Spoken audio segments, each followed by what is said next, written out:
Welcome all to the Lofi Podcast. Today, my guest is Nessen. Welcome. Thanks for having me, man. I'm glad to be here. Yeah, it's great to see you. We've worked on music before. We've chatted a bit over Discord. So to have you as a guest on the podcast is absolutely fantastic to have. So thank you so much for just making the time to be on here. Hey, man, I really appreciate you offering it again. Seriously. Yeah. Oh, man. Well, that's great. Thank you so much. But here, just to get started with the podcast, could you tell us a little bit about yourself and like who is Nessen outside of Lo-Fi? Well, a lot of people know me as just Nate. Man, like outside of lo-fi, music's become such a big part of my life anymore. Just because, man, we can talk about it a bit later. But just some of my work nowadays, especially with like in studio work, takes up a lot of my time anymore to really do anything else. But I'm getting back into doing a bit more gaming on my own. I used to do a lot of gaming when I was younger. I haven't really had a chance to do as much anymore.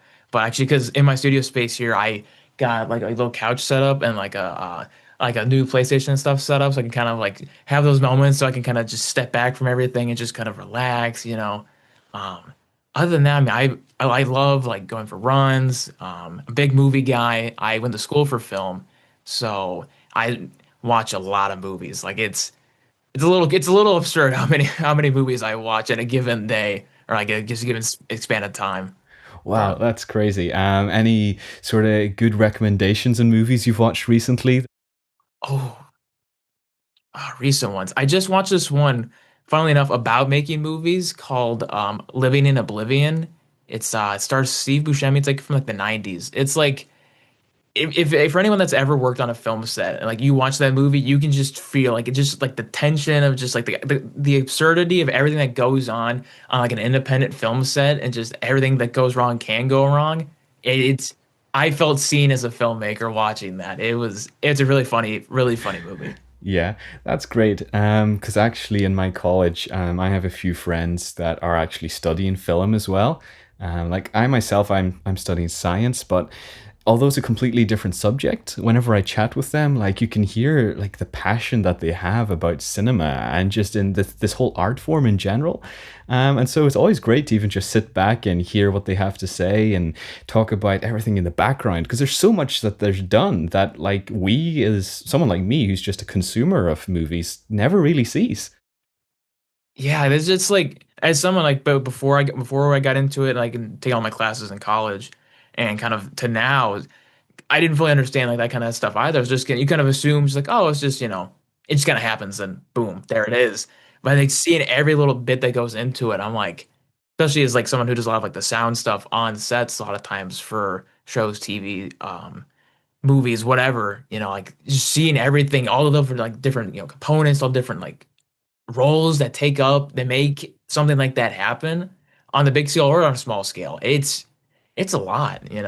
Yeah, that's great. Well, before this becomes a movie podcast instead of the lo-fi podcast, then so you've spoken a little bit outside the lo-fi, but in terms of your musical journey, how did this start? Like, was it from an early age, or was it sort of in your teen years? And like, what instruments did you start with? I've always had, I think, a personal connection to music. I mean, like growing up, my parents always play a lot of music around me. Um, Going into like grade school and like middle school when I was younger, I got into playing like violin and orchestra, or viola actually, not violin. Well, I was playing that for a good couple of years throughout most of like middle school into high school, and after around kind of when like COVID hit, that's kind of when that's when I finished up high school. I was kind of transitioning to college, and I'm like didn't really know what the next step was for me. So and that's around that same time. I'm like I always had that thought in the back of my head. I'm like, man, I want to make my own music, but I didn't really know how. But with COVID and everything going on, I was like, well, I have the extra time. I'm like, well, I guess I'll just try and figure it out. So I kind of just during that couple months and kind of especially once I kind of got into college during that time, I kind of just started kind of looking into different DAWs, how plugins worked, how kind of music theory stuff worked, outside of just like playing it. Playing classical music is different, I feel like, than producing, say, a lo-fi hip hop like we do. It's a very stark contrast.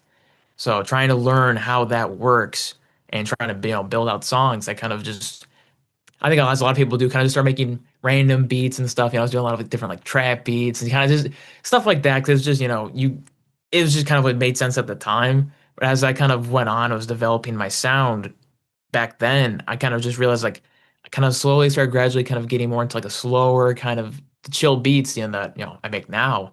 And it's just kind of even like any of the discords and stuff I was in at the time, they're like, yeah, you're kind of doing like a lo-fi thing. Like you're kind of like that's seems to be like your niche. And I'm like, huh, maybe it is. And I kind of just kind of committed to that idea.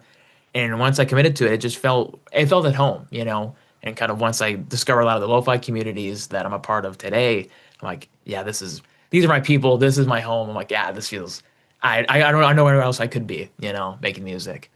Yeah, that's amazing because like having the past few episodes of the podcast and talking to people where they started to get into lo-fi and so on, there, yeah, it seems to be all around 2020 during lockdowns and so on.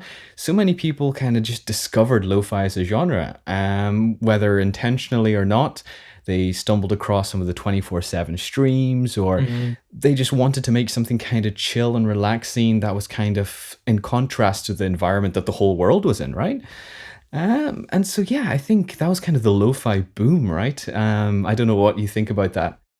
Yeah, like I agree. It's kind of like a boom because I feel like a lot of the guys that we know, also came up around that time. Because I remember listening to a lot of lo-fi when I was in school, like before I went to college and all that. Like just doing homework or something. I could never listen to music that had lyrics when I was working on stuff. It just for me, it was too distracting.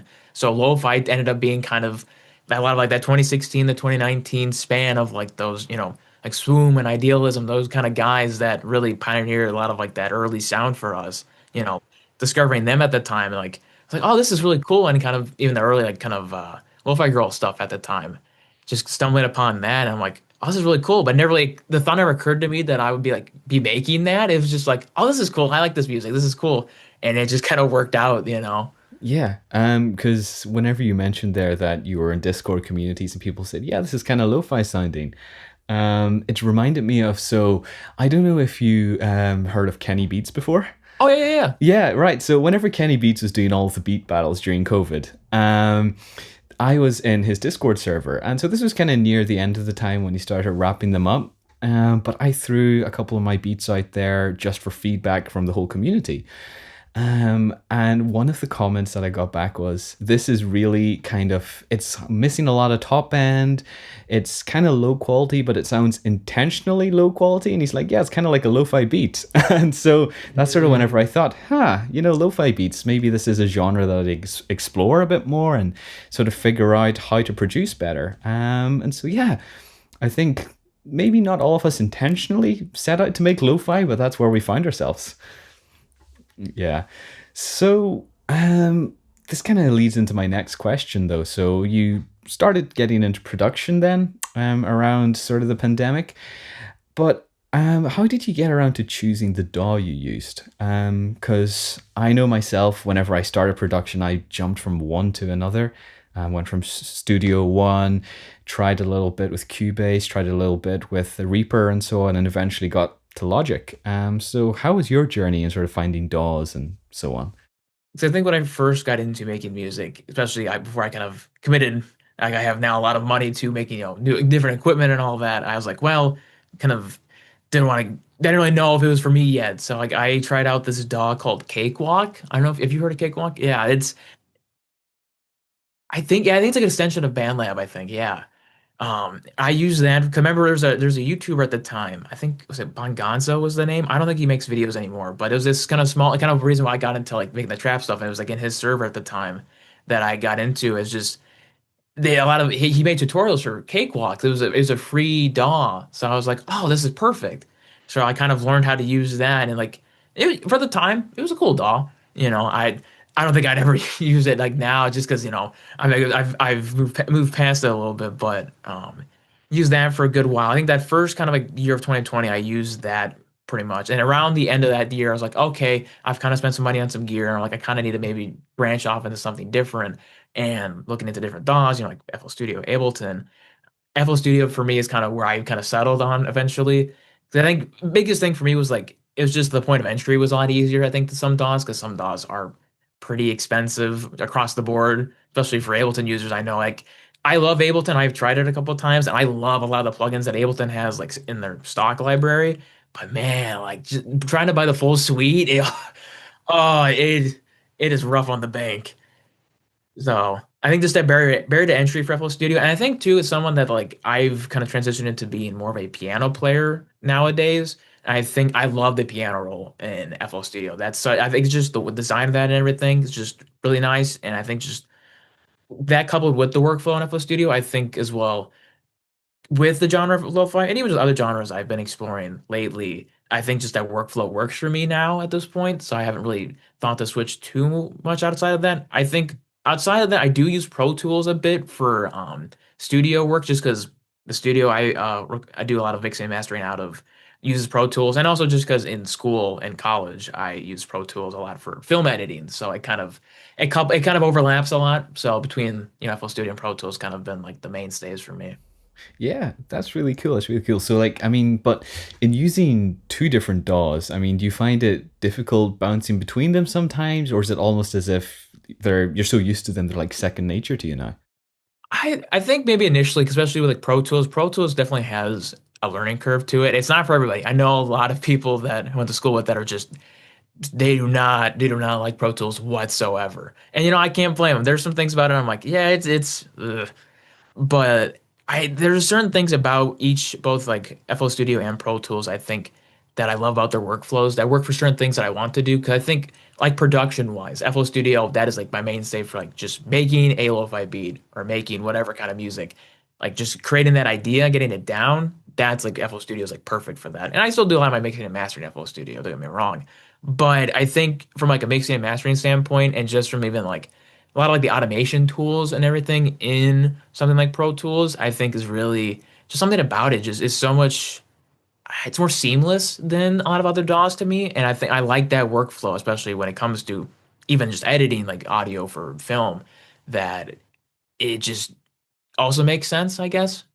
So Yeah, that's interesting because, like, I am by no means any good at film editing or anything like that, but I sort of find myself having to do a little bit with this podcast project I have and sort of making a couple of Instagram reels. And so I remember for a while that I was bouncing between using DaVinci Resolve and Final Cut Pro.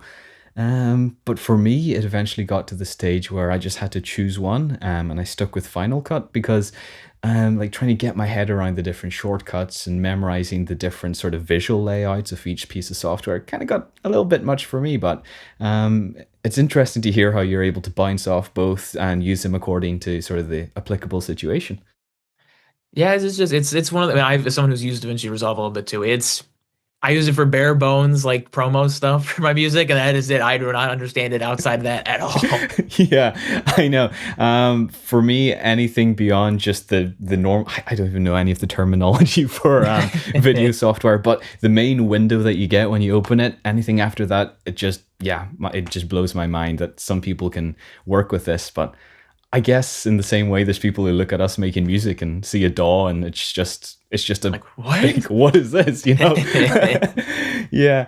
So sort of my next question, you kind of already answered a little bit, and sort of what drew you to lo-fi as a genre to produce. But as well as that, I think we were talking over in our Discord chats about sort of expanding beyond lo-fi in a genre.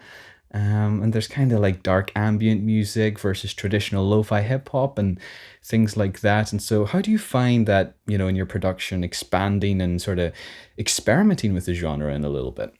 I mean, especially for me with the kind of lo-fi I make, I think I tend to be drawn to like more cinematic sounding lo-fi, kind of Raymondo Loops-esque or like Tenno or kind of those kind of guys. I mean, not so much like let's say the lo-fi girl sound, but I think just kind of those specifically are like guys that kind of just have this really big like ambient sound to what they're making. Like it still feels lo-fi at its core, but it just has this almost like, film like nature to it. Just feels like it's like there's this like the story to it. Like all lo-fi has a story to it, but there's just something about it just feels so grand. And I like very just like grand sounding music. So I think for me, that's kind of why I wanted to go in that direction for the kind of music I was making.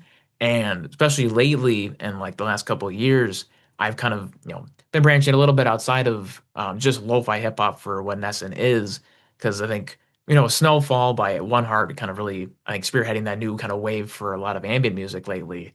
I kind of came across that as well at the time, and I'm like, oh, this is kind of, it's like ambient, especially in this kind of ambient that's been around in the last couple of years, is very much, I think, just lo-fi adjacent, very much like it almost feels like just lo-fi, but like more focus on the atmospheres and the melodies without the drums, kind of push forward some elements but pull back others. And I think seeing that, I was like, oh, that just feels just kind of what I'm already doing, but just in a different light. And it just felt like another extension of what Nessen is, because for me, Nessen is supposed to be something that's just, a place for people that can enjoy. Just, it's a calming, environment that just kind of relax, no one have to worry about anything, no super energetic music. It's just very calm, like it's as is all like most lo-fi music, it's just very, you just take a step back from everything and just relax, And I think like I wanted to expand upon that in a way because I know some people like to, divvy up even between lo-fi and ambient between different projects and stuff. But for me, that felt like it needed to stay under just that one name because it just felt like an extension of what I'm already doing. So I think that's why the dark ambient just made sense to me to expand into that. Mhm. Yeah, and I think it's the case that whenever you finally find your niche, like sort of it's the subgenre, that's when all of this creativity that you never really knew was there, it gets tapped all of a sudden, and you're producing all these different ideas because you find what resonates with you. Like I've talked with other people on the show before about this whole idea of making what resonates with you, and when you find that subgenre, it's like, yeah, music, producing music becomes, it's not that it wasn't enjoyable before, but it's now it's like exciting. You have almost like this childlike sense of joy and creativity. Like you're like an 8-year-old building Lego again, and your imagination is all over the place. Exactly. Yeah. Yeah. And so like I find that myself in terms of sort of folk hop, that's the genre that I've discovered that I can just sit down, I'll pick up an acoustic guitar, I'll add some keys and some sort of nature sounds, and it kind of just it falls together.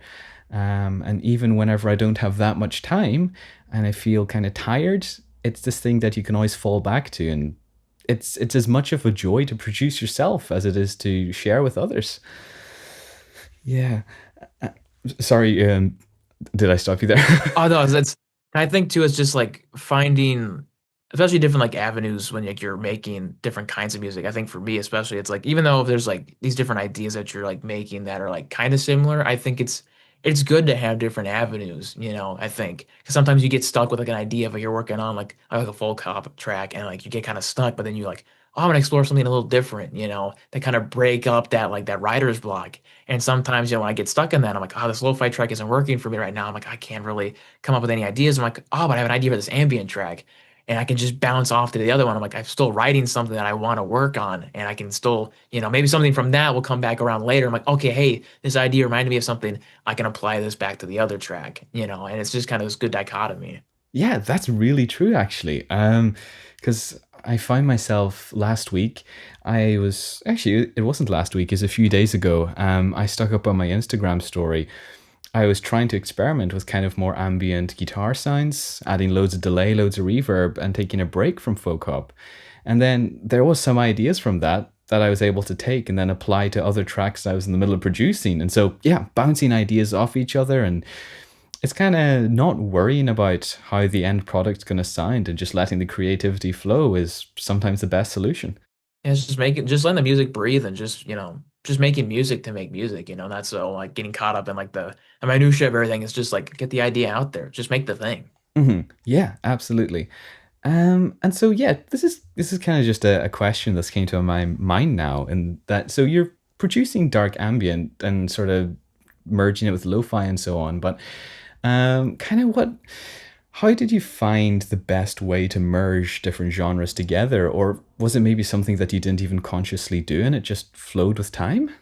I think it just kind of came with time because I think it's kind of like a similar thing with like when I started making the dark ambient, kind of going back to you talking about with like the Nick with the Kenny Beat streams. It's like when I was first kind of like sending out like dark ambient stuff to some of those labels, like they kind of always had the similar feedback of like because I feel like a lot of dark ambient's very, of course, it's always very, muddled, very kind of, very spacey, but it's always, in the name, it's very like a lot of very dark, very just kind of grungy sounds. And like I always get the same feedback that like my ambient had like this weird balance of like dark and light elements. And I think the light was kind of like the lo-fi kind of creeping in. And like I kind of ended up having these brighter sounds in there a lot more times than I feel like some other ambient stuff I was like maybe kind of referencing.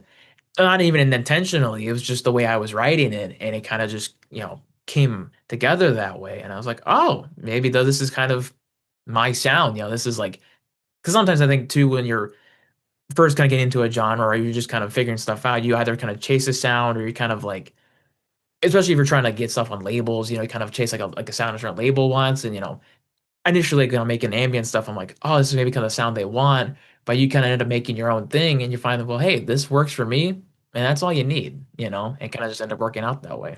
Yeah, and I suppose in then some way or another you sort of become a pioneer in this new subgenre, and other people then get inspiration from you, and it's sort of just a cascading effect. And by the end of it, maybe a couple of years down the line, you'll see this whole new subgenre of sort of dark lo-fi ambient. That's yeah, it's all come from what you did. Yeah, you never know. Cool. So you mentioned a little bit about sort of audio engineering for recording studios and things like that. Is that something you do on the side as well?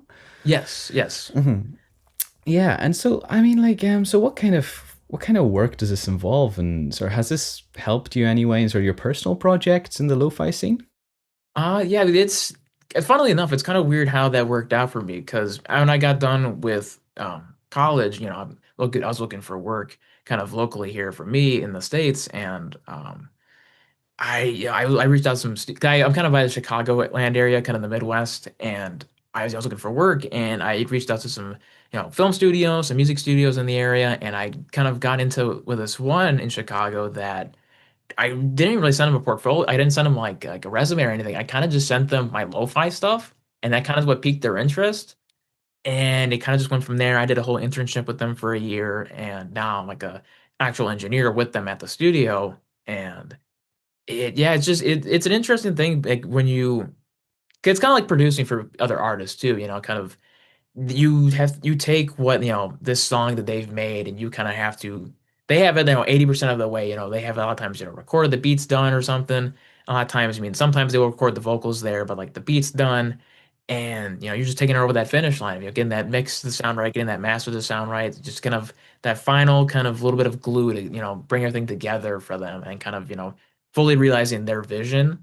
But outside of that, I mean, I think it's actually kind of weird how it goes both ways, both of how the lo-fi music for me has influenced me as a engineer and also how my experiences, at the studio as an engineer have influenced back on my lo-fi work. I think a lot of the knowledge that I've gained from working with some very talented, very accredited engineers at the studio has really shown me like some new techniques and how to approach going about mixes and masters. I think that's like really come through in a lot of my more recent like mixes for my lo-fi work of how I can kind of get different sounds out of what I want, before as opposed to how I was kind of going just based off of like tutorials I watched on like YouTube or something.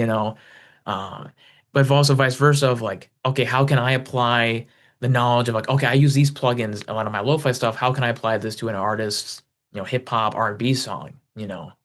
So it's really cool how that kind of just comes together, using both for both. Yeah, that is really cool. And like I'm really surprised that like a place took you on based on you sending them your lo-fi tracks. Yeah, it Like, was a weird thing. I did not, yeah, not expect that at all.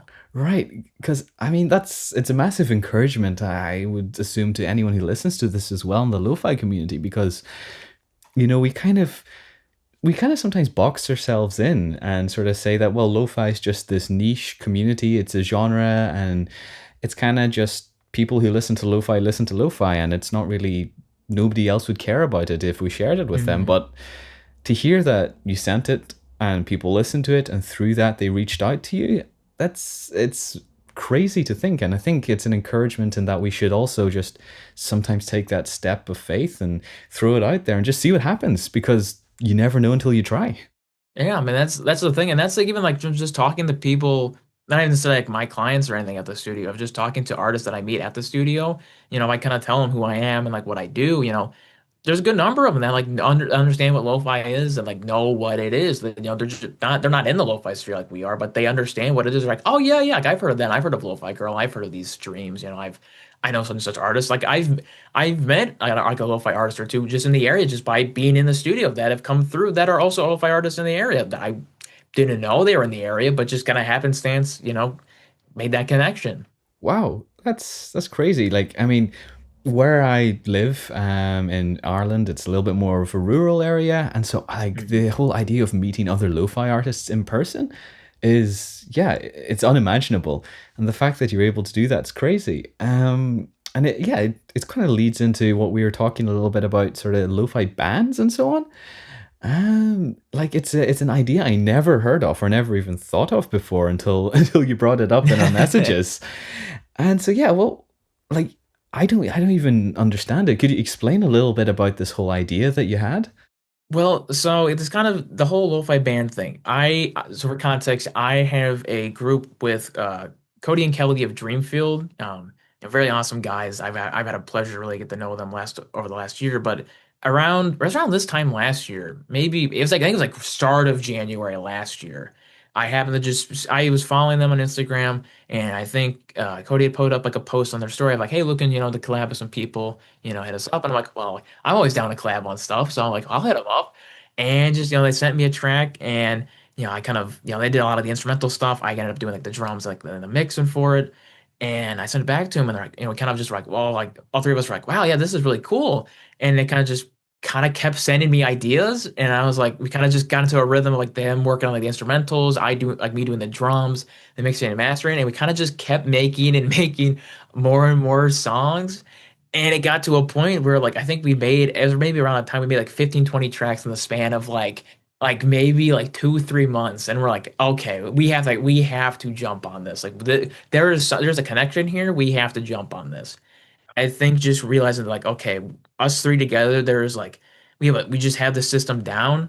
And so we ended up creating a lo-fi trio called Ello and Drift. And we just kind of realize that okay, you know, we can put out music, you know, together maybe as like, you know, Dreamfield and Nessen together, but like we can maybe put that under its own umbrella. Like this could be something even more, you know.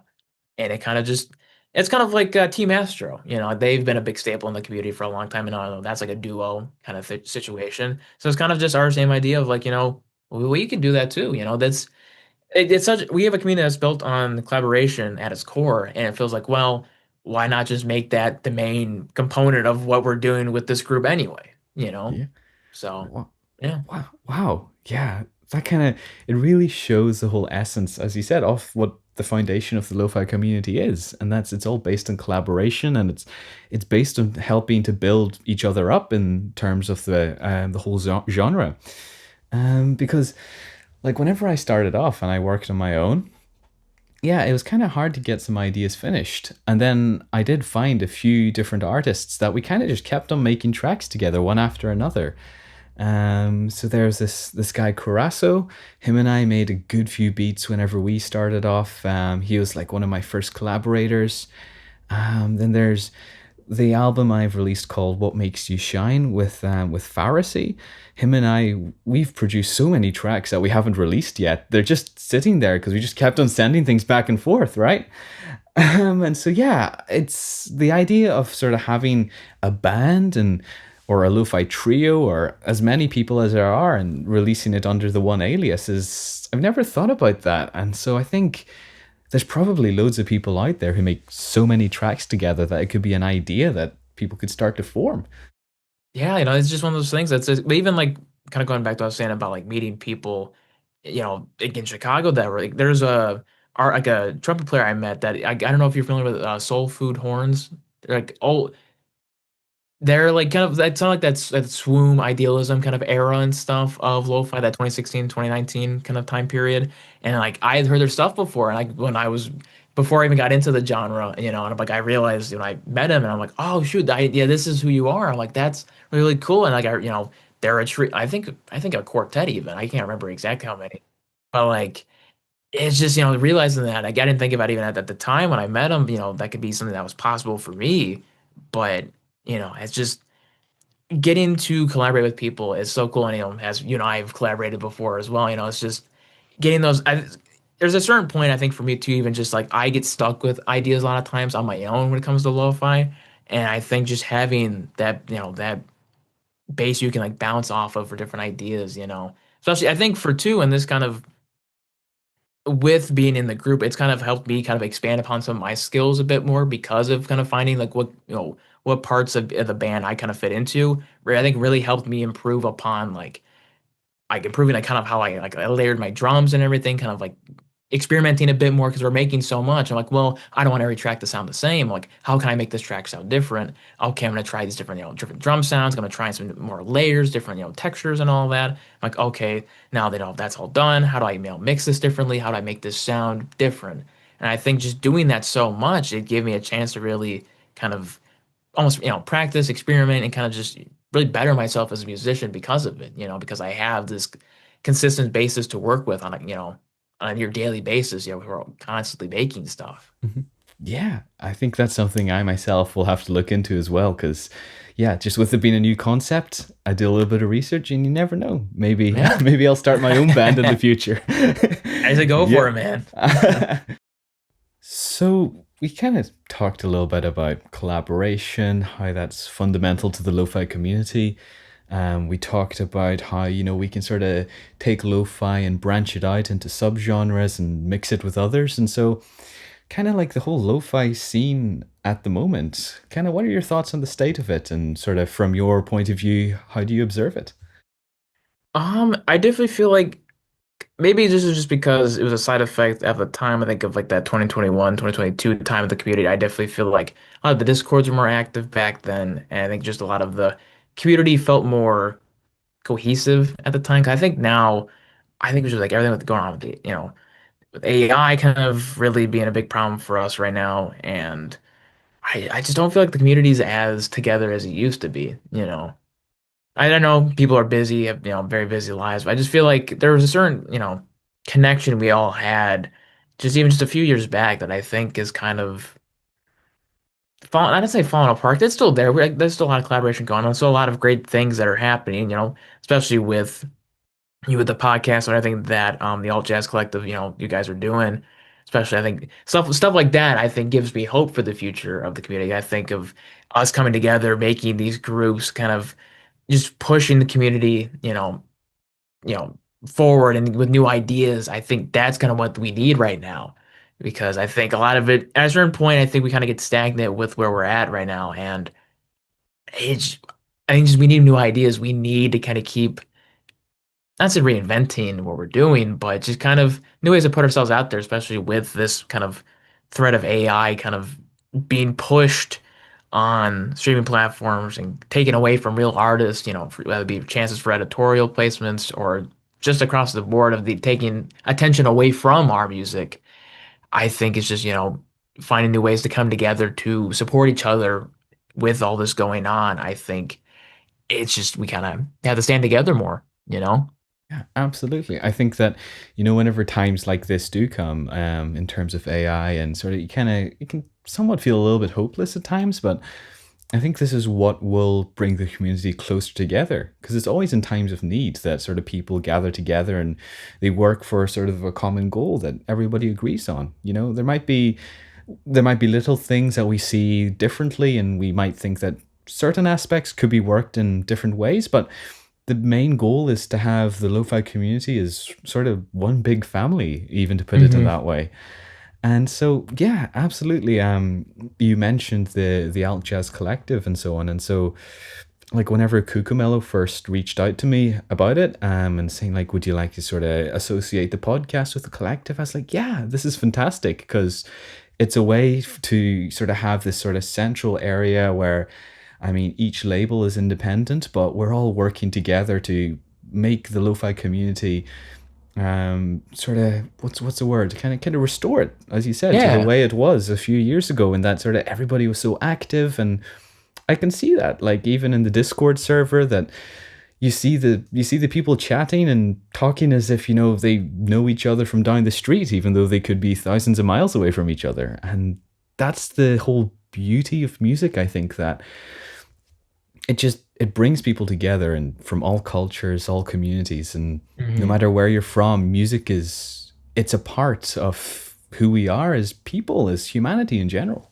Yeah, and I think that's the thing. That's the beauty about lo-fi because so many of the people that I know, I mean, just you and I mean, you know, you're across the pond from me. You know, it's like it's so many people I know in this community are just we're spread so all across the place. I mean, that's even for me. It's like I know a couple of guys here in the States, but even then, they're completely other sides of the country from me. You know, and it's and most everybody else I know is over in Asia or in Europe. You know, so it's like it's just being able to bring all of us together. You know, just no matter that distance apart from one another, just having just this connective tissue together, I think is what makes the community so special. And I think just really being able to push that to the forefront, I think is kind of what, you know, I'm glad we're doing more of that again. I think it's really what we need, you know?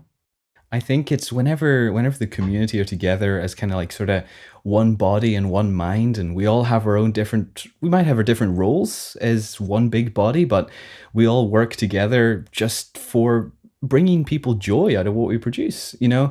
And seeing in the lo-fi community sort of the selflessness of it, and that everybody is looking out for each other.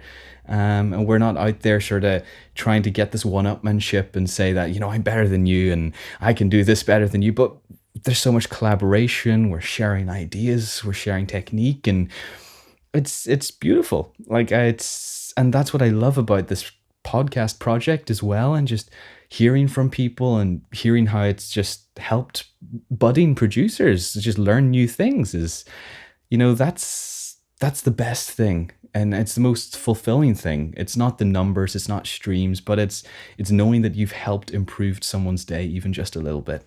Yeah, just getting to come together and just make something cool, make something fun, you know, just have fun, you know? The music doesn't have to be anything super overly complicated or, you know, corporate about it, like sometimes it can be. It's just we're just musicians who are coming together because we love making music, you know? Yeah, that's it, and just doing it for the love of it. Yeah. Yeah, and so here, Nesson, before we wrap up this episode, for like any producers who are starting off, do you have any words of wisdom for them from your musical journey? Like, say you're speaking to yourself just starting off making Hmm. lo-fi, what would you have told Nesson a couple of years ago? Really just don't overthink it.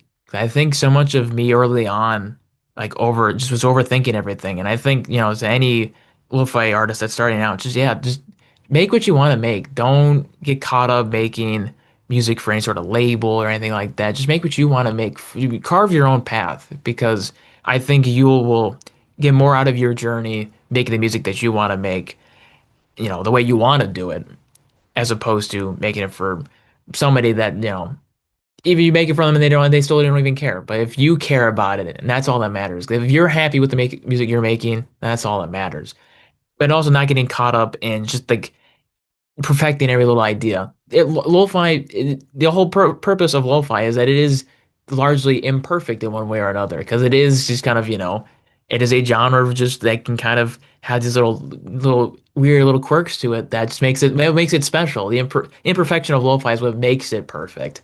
So I think just leaving it up to just, you know, get your ideas out there. Don't get so caught up like, oh, this isn't, you know, I don't have it exactly all figured out right now. And that's okay. You don't have to have it figured out right now, you know? But just make the idea. Get it on, you know, on paper, but you know, get it down in your DAW, you know, or whatever little, you know, like demo, you know, recorder on your phone or something. Just get the ideas out there. Don't pass up your ideas because those ideas could be something, you know? So, yeah. Yeah, that's perfect. I mean, like what you said there, it's the imperfections in lo-fi that's what makes the genre so perfect. It reminds me of the Japanese philosophy of wabi-sabi, if you've heard of it Mm. before. Yeah. Mm-mm. No, right. So it's kind of the idea of finding beauty in the imperfection. Right. And so it's I don't know if you've seen like Japanese kintsugi before, where broken earthenware vessels are they got gold through them to stick them together. Yeah. And so it's like although it's imperfect, although it's got cracks and it's been broken before, we can see the beauty in it. And whenever we build it back together, it's even more beautiful than it was whenever it was whole. That's cool. I So like that. yeah. And so I think, yeah, you've just perfectly encapsulated that whole idea in what you said. So, yeah. That's cool. Well, thank you so much, man. This was a great interview. It was great to have you along and just hear just your whole story behind Lo-Fi and how you came to be the producer you are today. So, yeah, just thank you from the bottom of my heart for taking the time to just talk and discuss Lo-Fi. Yeah, man. Thank you again for having me out. I really had a great time being here talking to you. It's been cool. Yeah, that's great. Well, here, all the best and hopefully talk to you again soon. Yeah, man. Right. See ya. See you, man.